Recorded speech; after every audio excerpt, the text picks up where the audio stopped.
이 시간 예수님은 우리에게 누구입니까? 라는 제목으로 함께 말씀을 나누도록 하겠습니다. 우리가 말씀 나누기 앞서서 성경 말씀 한 장 귀한 말씀 주신 것 읽어보도록 하겠습니다. 요한복음 3장 16절 같이 읽겠습니다. 시작.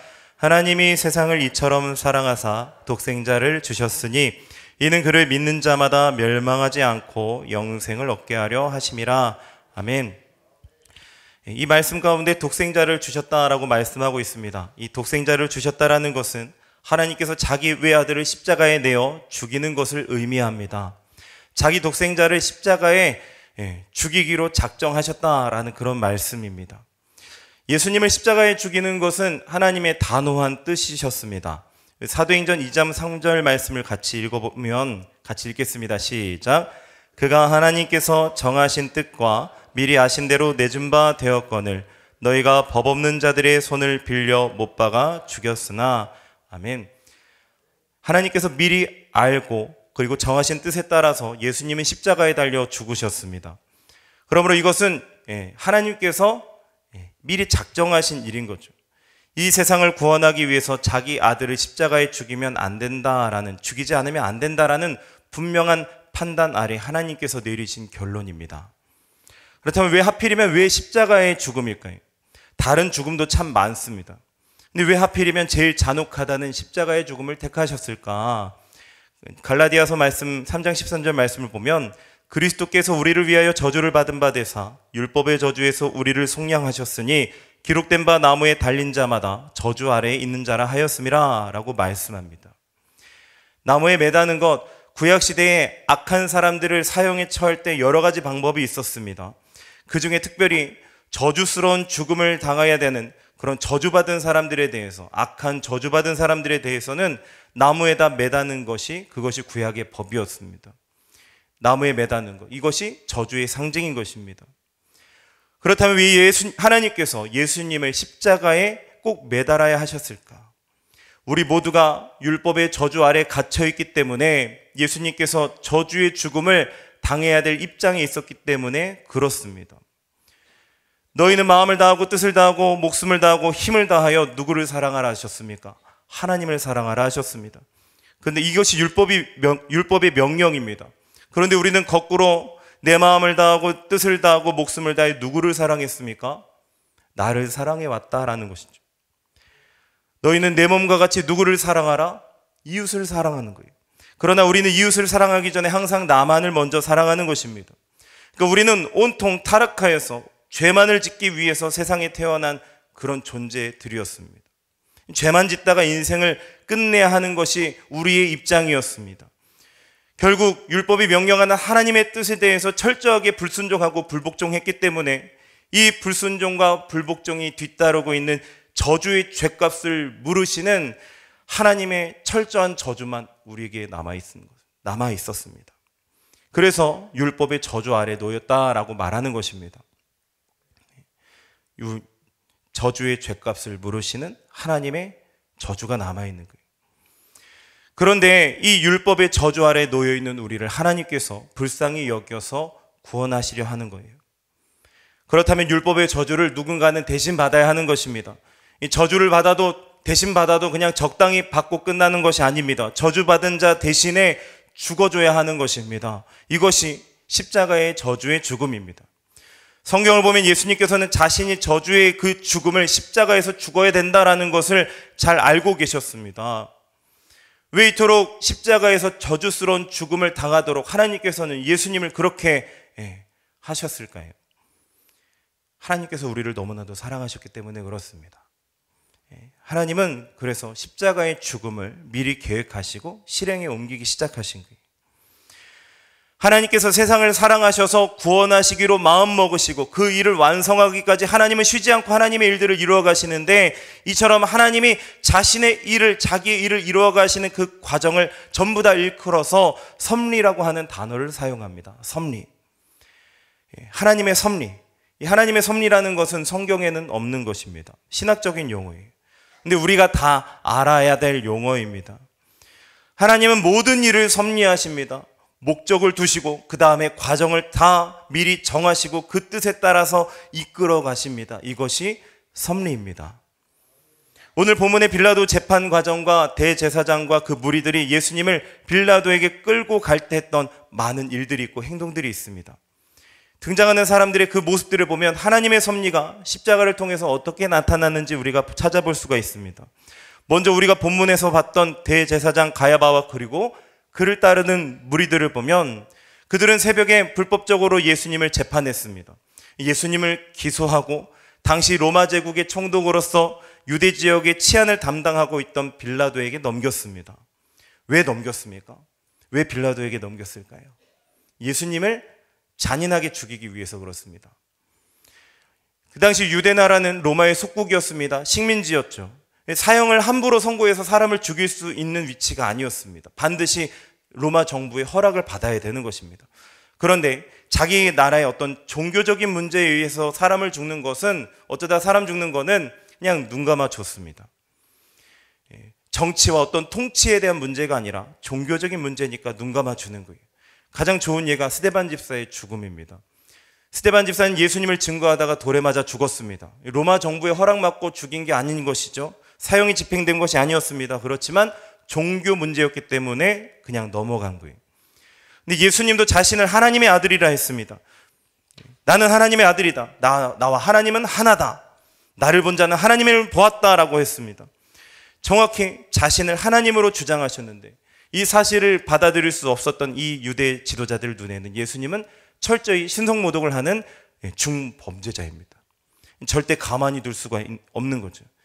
자기들의 법으로는 당장 끌어다가 돌로 치면 됩니다. 쳐 죽이면 되는 거예요. 그런데 좀 더 잔인하게 죽이고자 로마법으로 십자가에 매다는 방법을 선택한 것입니다. 그래서 예수님을 십자가에 매달아라 라고 매달아 죽이도록 그렇게 한 것은 빌라도가 아닙니다. 유대인들이 자청한 거예요. 십자가에 못 박아달라고 막 애원한 겁니다. 군중들이 소리치면서 그렇게 외쳤습니다. 그렇게 빌었습니다. 그래서 이 압력을 이기지 못해서 빌라도가 할 수 없이 예수님을 십자가에 못 박도록 내어준 것입니다.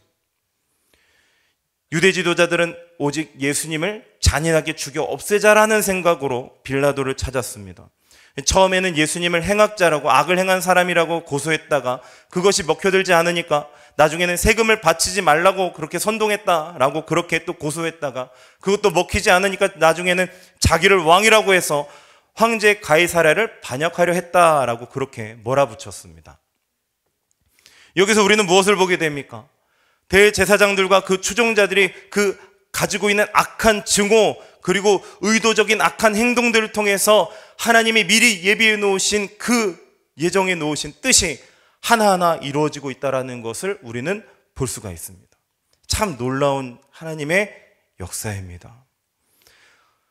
그렇다고 하나님께서 이 대제사장과 그리고 추종자들을 강압적으로 예수님을 십자가에 못 박도록 막 충동질하고 막 인형처럼 조종하신 것이 아닙니다.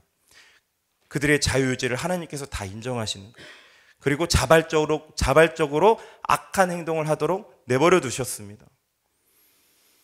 그러므로 이 가야바와 그 충동하는 세력들은, 그러니까 대제사장과 그 추종자들은 자신들이 원해서 예수님을 십자가에 못 박기를 원했고 자기들이 좋아서 그렇게 죽이기를 원해서 한 것이지 하나님이 무슨 뜻을 갖고 계시느냐 그런 것들은 그들에게는 상관도 없었던 거예요. 자기들이 하고 싶은 거 하는 거예요.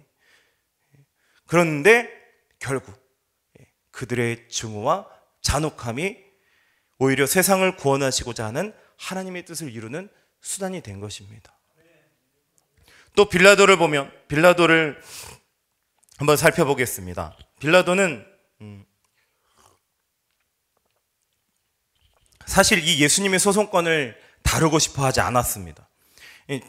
이제 자기 아내가 간밤에 무슨 꿈을 꿨는지는 정확히 모르지만 아내가 그 사람에게 손대지 마십시오. 그 사람 문제에 상관하지 마십시오. 남편에게 사람을 보내서 그렇게 요청할 정도로 그런 일이 있었습니다. 그래서 예수님에 대해서는 손대고 싶지 않았습니다. 처음에는 신문도 하지 않으려고 했어요. 근데 결국에는 그것이 뜻대로 되지 않습니다. 결국 예수님을 앞에 놓고 신문하게 됩니다. 빌라도가 묻습니다. 네가 유대인의 왕이냐? 예수님께서 대답하십니다. 내가 왕이다. 그러나 내 나라는 이 세상에 속한 나라가 아니다. 세상의 나라는 칼과 창으로 세워지는 유지되는 그런 나라지만 내 나라는 진리 위에 세워지는 나라다. 그러므로 진리를 듣는 자들은 내 백성이 되느니라. 나는 이 일을 위해서 세상에 왔다. 나는 이 나라의 왕이 되기 위해서 지금 이 자리에 있다라고 말씀하시는 거예요. 빌라도가 이 예수님의 말씀을 이해할 리가 없습니다. 하지만 빌라도는 예수님을 살펴볼수록 로마법으로는 이 사형을 시킨다라는 것이 이치에 맞지 않다라고 생각하는 거예요. 그래서 예수님에게 죄가 없다라는 것을 3번 이상 대제사장과 유대인들에게 전합니다. 나는 그에게서 아무 죄도 찾을 수 없노라. 그런데도 이 유대 폭군들이 듣지 않는 거예요. 물러가지 않는 거예요. 무조건 십자가에 못 박으라고 하는 것입니다. 그래서 빌라도가 생각을 했습니다. 어떻게 하면 예수를 좀 놓아줄 수 있을까? 그래서 유월절 특사를 미끼로 가지고 나왔습니다. 유월절 되면 죄수 하나를 놓아주는 그런 게 있었던 것 같습니다. 빌라도는 유월절이니까 죄수 하나 놓아줬으면 좋겠는데 나는 예수를 놓아주기 원한다. 너희는 어떠냐? 이 빌라도의 말에 아니다, 우리는 예수를 원치 않는다. 바라바를 놓아달라라고 그렇게 대꾸하죠. 그래서 결국 바라바가 특사로 노임을 받고 예수님은 여전히 묶여 있었습니다. 빌라도가 또 생각을 합니다. 어떻게 하면 예수를 좀 도와줄까? 그러다가 잔인한 방법 하나를 생각해 떠올립니다. 심하게 때려서 사람들에게 동정을 받도록 하자. 그래서 군인들에게 명령합니다. 끌고 가서 채찍질해라. 로마 군인들이 때리는 태장 무서운 것입니다. 패션 오브 크라이스트 보신 분들은 아실 거예요. 그렇죠? 그냥 뭐 때리고 끝나는 것이 아니라 기록에 따르면 10사람 중에 한두 명은 죽어나간다는 그런 이제 형벌입니다. 로마 군인들은 예수님을 끌고 가서 때렸습니다. 온몸이 피투성이가 되고 살점이 막 뜯겨 나갔습니다. 그리고 머리에는 가시관을 씌웠습니다. 자색 옷을 입히고 정말 눈을 뜨고 볼 수 없는 비참한 모습이 된 예수님을 군중 앞에 끌어내고 그 군중 앞에 세웠습니다. 빌라도가 이렇게 이야기하는 거예요. 이 사람이 너희들의 왕이다. 봐라, 얼마나 불쌍하냐. 이 정도로 했으니까 좀 놓아주자. 나는 이 사람을 죽일 죄를 찾지 못했다. 더 이상 뭐 어떻게 하겠느냐. 자, 봐라, 동정을 좀 해라 라는 거예요. 그런데 빌라도 이 생각이 완전히 빗나갔죠. 대제사장과 무리들은 더 소리 지르면서 십자가에 못 박으라고 외쳤습니다. 빌라도를 협박했습니다. 자기 스스로를 왕이라고 그렇게 주장하는 사람을 석방하는 사람도 로마 황제를 반역하는 사람이다 라는 거예요. 황제로부터 점수 따지 못해서 고민하고 있던 이 빌라도에게는 엄청난 위기 아닙니까? 사람들이 들고 일어나서 만약에 이 황제한테 막 찾아가가지고 어떤 고발을 한다고 한다면 자기 위치가 참 힘들 거예요. 자기 상황이 참 어지러워질 거예요. 어려워질 거예요. 두려워했습니다. 그래서 자기 지위를 유지하기 위해서 유대인들의 비위를 맞춰야 되겠다라고 생각하는 거예요. 결국 타협하고 양보했습니다. 예수는 죄가 없다라고 본인이 몇 번이나 말했으면서도 예수님은 십자가에 처형하라고 내놓은 거예요. 또 여기서 우리는 무엇을 발견할 수 있습니까? 이상하게 예수님을 그토록 살려주고자 했던 빌라도였는데 그의 마지막 그 비겁한 정신 그리고 타협하는 그런 타협적인 성격이 오히려 하나님의 뜻을 이루는 하나의 과정이 되었습니다. 도구가 된 것입니다. 이 두 가지 경우를 다 보지 않았습니까? 대제사장과 그 무리들이 예수님을 증오해서 잔인하게 죽이려고 했던 그 사악한 그 말과 행동들이 오히려 세상을 구원하고자 하는 하나님의 뜻을 이루는 것으로 사용되었습니다. 또 빌라도처럼 자기 안위에 급급한 사람이 그 비겁한 성격이 오히려 하나님의 섭리를 이루는 도구가 된 것입니다. 이런 사실을 놓고 몇 가지 은혜를 나누고 말씀을 맺고자 합니다. 첫 번째, 하나님의 무한하신 사랑은 아무도 막을 수 없습니다. 하나님의 세상을 정말 사랑하시고 우리를 정말 사랑하셔서 자기 외아들 예수님을 저주의 십자가에 죽이기로 작정하셨습니다. 이것은 하나님의 엄청난 사랑인 줄로 믿습니다. 이 사랑을 대제사장들이 막을 수 있었습니까? 아닙니다. 그 사람들의 증오가 그 사랑을 거부할 수 있었습니까? 어떤 빌라도의 권위와 빌라도의 비겁한 그런 성격이 하나님의 사랑을 막을 수 있었습니까? 그렇지 않다라는 거예요. 증오가 패배하고 하나님의 사랑이 이겼다. 예수님을 미워하던 세상이 십자가의 피로 인해서 구원받았습니다. 이것이 하나님의 사랑이 이긴 것입니다. 두 번째로, 하나님은 악을 선으로 바꾸시는 분입니다.